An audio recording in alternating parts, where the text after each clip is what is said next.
మనం weight loss అవ్వడానికి and అదే విధంగా హెల్తీగా ఉండడానికి మనకు ఒక సెకండ్ బ్రెయిన్ ఉంది. సో ఆ సెకండ్ బ్రెయిన్ అంటే తెలుసుకుందామా? సో అది హెల్తీగా ఉంటే ఏం చేయాలి తెలుసు. Welcome to wellness talks with Moula Ali. మన బాడీకి సెకండ్ బ్రెయిన్ ఏదైనా ఉంది అంటే అది మన గట్ పార్ట్, అంటే పొట్ట భాగం. సో ఈ పొట్ట భాగంలో చాలా మంది కాన్స్టిపేషన్ ప్రాబ్లమ్స్, గ్యాస్ట్రిక్ ప్రాబ్లమ్స్ ఇలాంటి ప్రాబ్లమ్స్ ఫేస్ చేస్తూ ఉంటారు. కానీ మన పొట్ట భాగం నీట్గా క్లీన్గా ఉండడానికి ఒక 5 high fibre rich foods. First thing ఏంటి అంటే ఓట్స్. సో ఓట్స్లో మనకి ఓట్ బీటా గ్లూకెన్ ఉంటుంది. దాంతో మన బాడీలో డైజెషన్ ప్రాబ్లమ్స్ని కంట్రోల్ చేయడానికి, ఓవరాల్ బాడీలో ఫ్యాట్ కంట్రోల్ అవ్వడానికి కూడా బాగా సపోర్ట్ అవుతుంది. Next thing avocado. సో ఇది మన బాడీకి బటర్ ఫ్రూట్ లాగా పనిచేస్తుంది. ఎట్లా అంటే బాడీలో ఎక్కువ శాతం గుడ్ ఫ్యాట్స్ని ప్రొవైడ్ చేస్తుంది, దాంతోపాటు ఎక్కువ ఫైబర్ కంటెంట్ ఉంటుంది.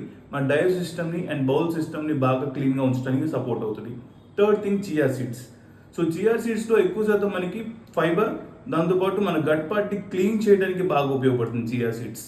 ఫోర్త్ థింగ్ లెంటిల్స్, అంటే దాల్, పెసరపప్పు, మినప్పప్పు ఇలాంటి దాల్స్ మనం తీసుకునే ఫుడ్లో ప్రోటీన్తో పాటు మన బాడీకి ఎక్కువగా ఫైబర్ కంటెంట్ ఉంటుంది.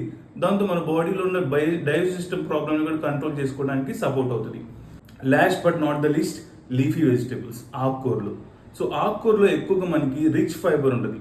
దాంతోపాటు మనకి మినరల్స్, విటమిన్స్, దీంతోపాటు మన డైజెస్ట్ సిస్టమ్ని అండ్ అదేవిధంగా మన హెల్దీగా వెయిట్ లాస్ అవ్వడానికి కూడా ఈ లీఫీ గ్రీన్ వెజిటేబుల్స్ బాగా సపోర్ట్ అవుతాయి. ఈ 5 హై ఫైబర్ ఫుడ్స్ తీసుకోవటం వల్ల మన డైజెస్ట్ సిస్టమ్ కరెక్ట్గా ఉంటుంది.